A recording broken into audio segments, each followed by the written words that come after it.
Laçındır bura, Laçın, Laçın.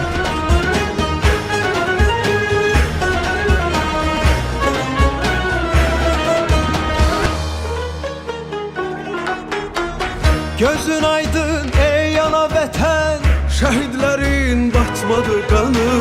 Sefer çaldın bu savaşta sen, Qalib adım gəzdi cahanı, uca dağlar boyandı nura. Kör bulaqlar nəğmə söyləyir. Yollar boyu açıldı günlər, ay ulduzlu bayraqlar qoşar. Xar bülbül qalxıbdı təzə tər. Bayram edir cəng ilə susar, igid əskər ağ olsun üzün.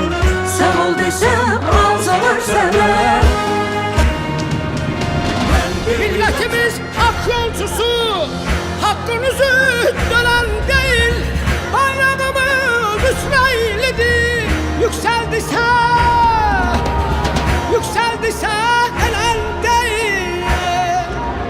Ben bir milletim, tarih yazan, Zəfərim dillərə dastan. Dursa qarşımda bütün cahan, vermərəm öz torpağımdan.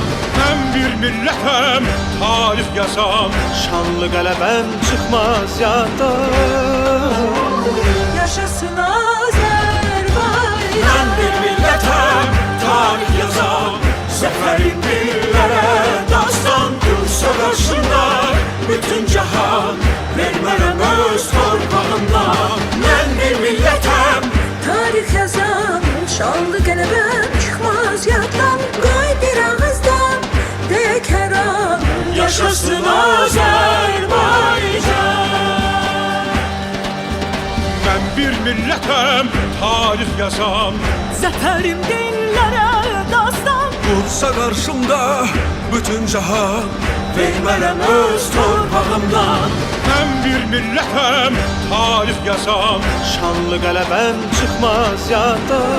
Yaşasın Azərbaycan.